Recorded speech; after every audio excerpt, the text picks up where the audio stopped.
Assalamualaikum warahmatullahi wabarakatuh. Kita berjumpa kembali dengan channel Ruang Matematikaku.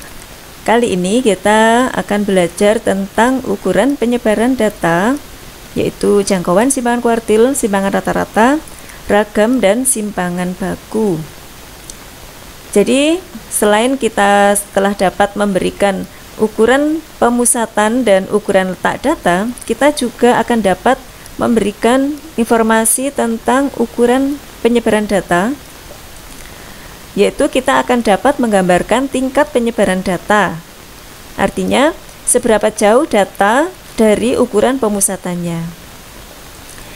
Contohnya, di sini terdapat dua data sederhana yang rata-ratanya sama.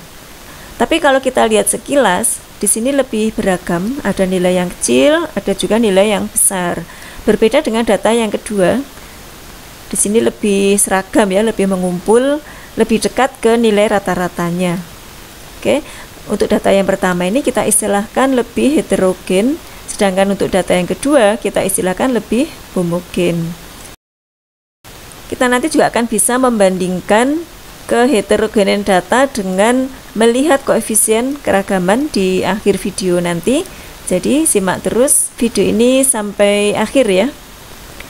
Nah, sebelumnya kita akan melihat macam ukuran penyebaran, yaitu ada 6 macam, mulai dari jangkauan atau ring. Ini kita sudah pernah kenal saat membuat tabel distribusi frekuensi dulu, yaitu nilai maksimum dikurangi nilai minimum. Kemudian jangkauan antar kuartil atau H atau hamparan ya, dimisalkan H, yaitu selisih dari kuartil ketiga dikurangi kuartil pertama. Begitu pula simpangan kuartil adalah setengah dari hamparan. Untuk 1, 2, 3 ini nanti tidak dibahas di video ini karena bisa dicoba sendiri. Contohnya misalnya akan menentukan simpangan kuartil. Nah, kita bisa menentukan Q1 dan Q3, maka kita akan ketemukan nilai simpangan kuartilnya. Yang akan kita bahas di sini adalah simpangan rata-rata, ragam, dan simpangan baku. Di sini ada dua rumus untuk data tunggal atau untuk data kelompok yang prinsipnya adalah sama ya. Di sini ada banyak data misalnya ya, namun di sini ditampilkan dalam sigma F karena dalam kelompok itu nanti ada frekuensi, sedangkan kalau tunggal tidak ada frekuensi, atau maksudnya adalah frekuensinya satu-satu untuk masing-masing datum, sedangkan di sini untuk masing-masing datum terdapat frekuensi mungkin bukan selalu satu ya. Oke, kita akan perhatikan contoh agar lebih jelas. Yang pertama tentang simpangan rata-rata. Kita contohkan untuk data tunggal saja, yaitu tentukan simpangan rata-rata dari data nilai 2, 4, 7, 6, 8, 8, 3, 2 ya. Nah, bagaimana menentukan simpangan rata-rata? Kita akan lihat rumusnya. SR sama dengan sigma XI dikurangi X bar dibagi dengan N. Nah, kalau kita perhatikan rumus ini, di sini ada nilai X bar atau rata-rata, maka langkah pertama adalah kita tentukan rata-ratanya lebih dahulu. Karena di sini datanya sederhana, tunggal, maka kita tentukan rata-rata dengan menjumlahkan semua datum dibagi dengan banyaknya datum, yaitu kita peroleh 40 dibagi 8 sama dengan 5. Jadi rata-ratanya 5. Terus berikutnya kita selesaikan simpangan rata-rata pada rumus, yaitu kita kurangkan setiap datum ini dengan rata-ratanya. Jadi maksudnya adalah 2 dikurangi 5, kemudian ditentukan nilai mutlaknya atau positifnya, atau boleh juga kita istilahkan selisihnya. Oke, jadi ini semua kita tulis bagi 8. Kita peroleh nilai mutlak dari 2 dikurangi 5, berarti nilai mutlak dari negatif 3. Jadi di sini misalnya nilai mutlak dari negatif 3, ya kita peroleh 3 ya, dan seterusnya. Sehingga kita peroleh hasil penjumlahannya adalah 18 dibagi 8, yaitu 9/4. Nah, seperti ini cara menghitung simpangan rata-rata, sudah ketemu 9/4. Oke, nah berikutnya akan saya tunjukkan cara menghitung simpangan rata-rata untuk data ini, tapi di dalam tabel. Nah, kenapa saya tunjukkan di dalam tabel? Karena ini nanti akan lebih mudah ya. Karena di sini terdapat berbaris ya. Ya kalau cuma 8, kalau misalnya lebih banyak lagi nanti barisnya lebih panjang ya. Nah, ini kan penulisan yang tidak praktis. Jadi ibaratnya misalnya saya akan menjumlahkan 24 ditambah 37. Ini kan berjajar ya. Biasanya kita lebih suka bersusun ke bawah. Nah, ibaratnya seperti ini saja ya. Nah, sehingga data ini akan kita tulis ke dalam tabel bersusun ke bawah ya. Kita bisa amati data sederhana ini. Untuk 2 adalah ada 2, 3 ada 1, 4 ada 1, 6 ada 1, 7 ada 1, 8 ada 2. Nah, kita masih akan menentukan nilai rata-ratanya dulu. Kita kalikan FI kali XI. Nah, ya, jadi ini 2 kali 2 berasal dari 2 ditambah 2 ini ya. Nah, jadi 2 kali 2 4, 3 kali 1. Nah, 8 kali 2 16. Nah, untuk rata-rata kita gunakan rumus sigma FI kali XI dibagi sigma FI, sehingga kita perlu jumlahkan ini kolom FI XI.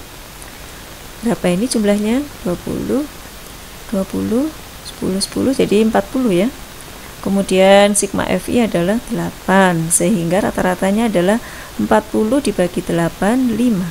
Nah, sampai di sini ini adalah untuk kepentingan menghitung rata-rata. Nah, sekarang kita ke kolom-kolom berikutnya. Ini adalah untuk menghitung simpangan rata-rata, yaitu mulai dari kolom nilai mutlak XI dikurangi X bar. Artinya kita akan menentukan nilai mutlak atau selisih dari masing-masing data ke rata-rata 5 ini ya.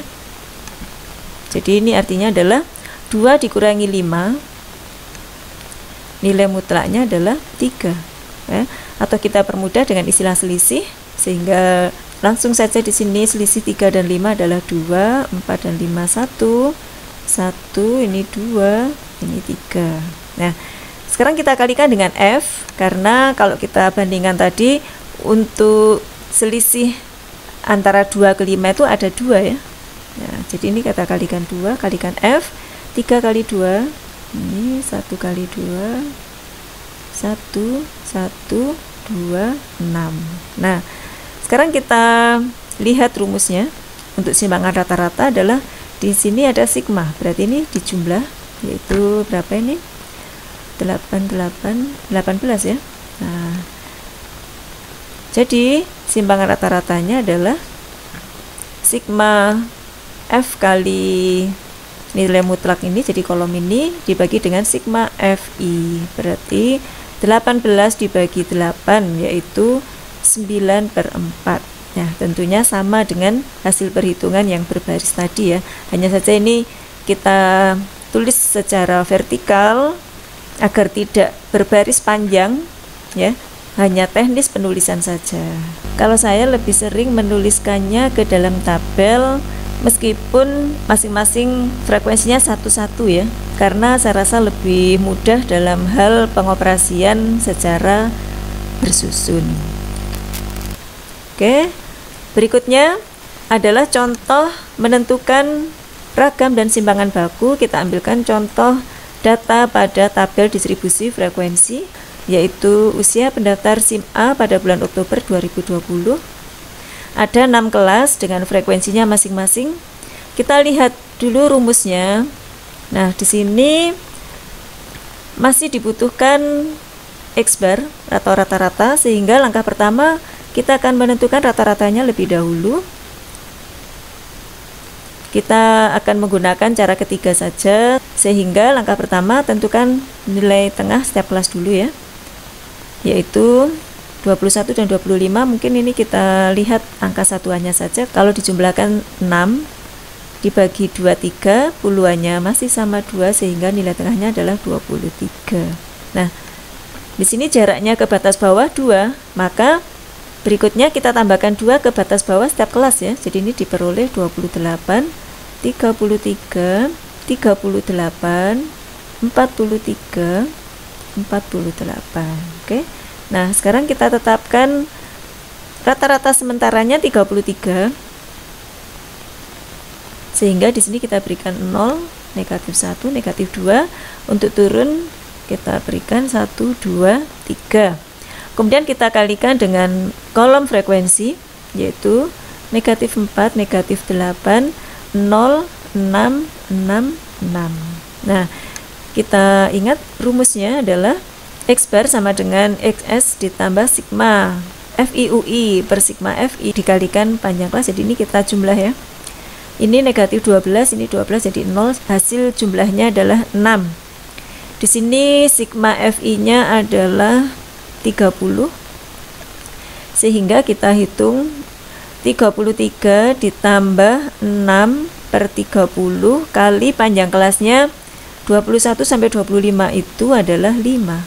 Nah, ini adalah 30 per 31 ya. Jadi 33 ditambah 1 hasilnya adalah 34.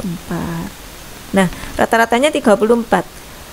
Kemudian kita perhatikan rumus di sini. Kita harus mengurangkan setiap XI dengan rata-ratanya ya. Kemudian dikuadratkan, kemudian dikalikan F sehingga kita butuh kolom-kolom ini ya. Nah, jadi untuk kolom-kolom sebelumnya ini adalah keperluannya untuk menghitung rata-rata. Berikutnya adalah untuk menghitung ragam dan simpangan baku ya. Ada 3 kolom yang kita tambahkan. Kita selisihkan setiap nilai tengah dengan rata-ratanya, yaitu 23 dikurangi 34. Jadi ini maksudnya adalah X ini dengan rata-rata ini ya. 23 dikurangi 34 yaitu negatif 11. Berikutnya sama, 28 dikurangi 34 adalah negatif 6, 33 dikurangi 34 negatif 1.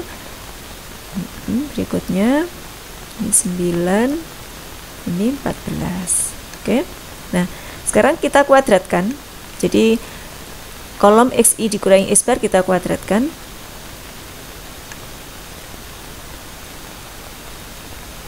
Nah, kemudian dikalikan F. Jadi kolom ini dikalikan F. 2 kali 121, 8 kali 36, apa ini? 288 ya. Ini 9, 6 kali 16. Ini 392. Jadi ini hasil perkalian. Kemudian kalau kita perhatikan rumus ini juga ada sigma. Nah, berarti ini dijumlah.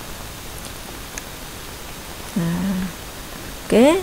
Nah, kalau sudah lengkap isian kolom-kolomnya, maka kita menuju rumus. Jadi ragam atau S kuadrat sama dengan sigma, berarti ini ya, 1270 dibagi dengan sigma F yaitu 30. Ini kita bisa bagi 10. 127 dibagi 3. Nah, ini bagi 3 ini 4 ya. Nah, 7 per 3 itu 2/3 atau 42,33. Jadi ini sudah kita ketemukan nilai ragam dari data ini, 42,33. Oke. Berikutnya, untuk simpangan baku adalah tinggal mengakar kuadratkan dari ragam. Ya. Jadi S sama dengan akar kuadrat dari 42,33. Kita ketemukan 6,51. Nah, ini jadi cara menghitung simpangan baku dan juga ragam tadi. Kita bisa perhatikan langkah-langkahnya sehingga kita ketemukan nilai yang menunjukkan tingkat penyebaran data. Namun di sini untuk simpangan rata-rata dan simpangan baku ini masih mutlak ya. Jadi belum ada pembandingnya. Nah, sekarang jika kita ingin membandingkan distribusi dari 2 atau lebih data, kita bisa menggunakan koefisien keragaman. Jadi di koefisien keragaman ini ya, kita bisa membandingkan 2 atau lebih distribusi data yang sejenis ya, yang kita namakan koefisien keragaman atau koefisien variansi. Kita lambangkan V dengan rumus V sama dengan S per X bar kali 100%. Jadi V sama dengan simpangan baku dibagi dengan rata-rata kali 100%. Kita perhatikan contoh. Nah, di sini ada nilai ulangan kimia suatu kelas, rataannya 78 dengan simpangan baku 7. Sedangkan nilai ulangan fisika kelas tersebut rataannya 62 dengan simpangan baku 6. Nah, pertanyaannya, nilai manakah yang mempunyai penyebaran data yang lebih kecil? Gitu ya. Nah, kita cari koefisien keragaman masing-masing data. Untuk kimia, S per X bar, simpangan baku per rata-rata adalah 7 per 78 kali 100%, yaitu 8,97%. Kemudian untuk koefisien keragaman fisika adalah 6 per 62 kali 100%, yaitu 9,68%. Nah, karena koefisien keragaman kimia kurang dari koefisien keragaman fisika, maka nilai-nilai kimia lebih homogen atau lebih seragam daripada nilai-nilai fisika ya. Jadi jawabannya adalah tingkat penyebaran data nilai-nilai kimia lebih kecil ya. Nah, jadi meskipun simpangan bakunya ini terlihat lebih besar, namun kalau kita bandingkan dengan rataan menghasilkan koefisien yang lebih kecil, maka kesimpulannya adalah koefisien keragaman yang lebih kecil itu adalah tingkat penyebaran datanya juga lebih kecil. Oke. Nah, jadi koefisien keragaman ini adalah untuk membandingkan tingkat penyebaran dari 2 data atau lebih ya. Nah, namun kalau kita ingin membandingkan sebuah datum, posisinya lebih baik mana pada 2 buah data, kita bisa menggunakan angka baku, yang rumusnya adalah Z sama dengan X dikurangi X bar dibagi dengan S. Nah, kita contohkan, misalnya Nina mendapat nilai 8 untuk kimia, yang rataan kelasnya 6,5 dan simpangan bakunya 2. Sedangkan untuk ulangan fisika, dia mendapat nilai 9 dengan rataan kelas 7,2 dan simpangan bakunya 3. Nah, posisi nilai Nina itu lebih baik di kimia atau di fisika ya. Nah, di sini kita gunakan angka baku, yaitu untuk Z kimia, nilai Nina dikurangi rata-ratanya dibagi dengan simpangan bakunya, 8 dikurangi 6,5 dibagi 2, yaitu 0,75. Sedangkan angka baku untuk fisika 9 dikurangi 7,2 dibagi 3 diketemukan 0,60. Nah, kesimpulannya karena angka baku kimia lebih dari angka baku fisika, maka nilai Nina lebih baik posisinya di kimia. Jadi meskipun sekilas kita lihat nilai kimia masih lebih kecil dari nilai fisika, maka ternyata di kelas itu posisinya masih lebih baik nilai kimia karena masih harus dibandingkan dengan rata-rata kelas dan simpangan bakunya. Oke. Demikian antara lain contoh-contoh penggunaan ukuran penyebaran. Selain untuk mengetahui tingkat penyebaran sebuah data, kita juga bisa menggunakan koefisien keragaman dan angka baku ini untuk membandingkan tingkat penyebaran dari 2 data atau lebih ya. Nah, demikian secara keseluruhan pembahasan tentang ukuran penyebaran data. Selamat belajar. Jangan lupa like video ini, subscribe dan share ke teman-teman agar dapat juga menyimak video tentang ukuran penyebaran ini. Sampai jumpa pada video berikutnya. Wassalamualaikum warahmatullahi wabarakatuh.